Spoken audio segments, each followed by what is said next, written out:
নমস্কার বন্ধুরা, আপনারা সবাই কেমন আছেন? আশা করছি খুব ভালো আছেন। ঈশ্বরের সন্তান শ্রুতি চ্যানেলে স্বাগতম।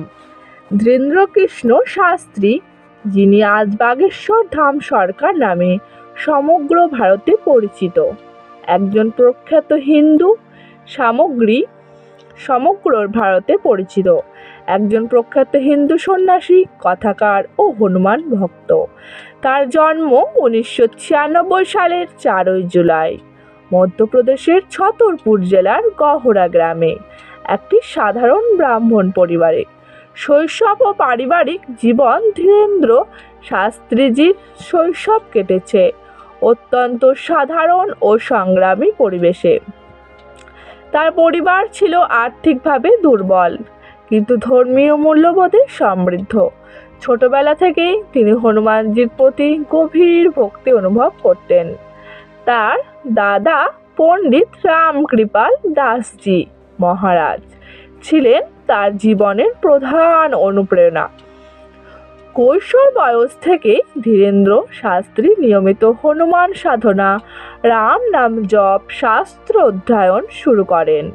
তিনি বিশ্বাস করেন যে হনুমানজির কৃপা ও গুরুদেবের আশীর্বাদে তার জীবনের পথ নির্ধারিত হয়েছে। মধ্যপ্রদেশের ছতরপুরে অবস্থিত বাগেশ্বর ধাম আজ একটি বিশাল তীর্থস্থানে পরিণত হয়েছে। এখানে হনুমানজির আরাধনা, দরবার, ধর্মীয় কাহিনী, সমাজসেবামূলক কাজ নিয়মিত অনুষ্ঠিত হয়।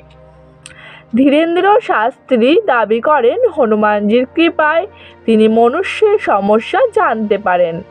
এই বিষয় নিয়ে যেমন বহু মানুষ আশ্চর্য ও অনুপ্রাণিত হয়েছেন, তেমনি কিছু বিতর্কও সৃষ্টি হয়েছে।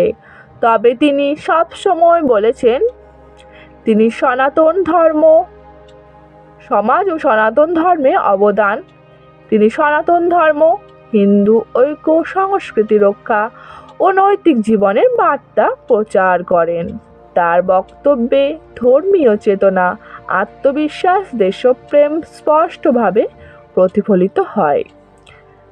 ধীরেন্দ্র শাস্ত্রীজির জীবন আমাদের শেখায়, অটুট বিশ্বাস থাকলে সাধারণ জীবন থেকেও অসাধারণ উচ্চতায় পৌঁছানো যায়। ভক্তি, শৃঙ্খলা ও সাধনায় জীবনের প্রকৃত শক্তি। হনুমানজির প্রতি অগাধ বিশ্বাস অসম্ভবকেও সম্ভব করে। জয় শ্রীরাম, জয় হনুমান। ধন্যবাদ।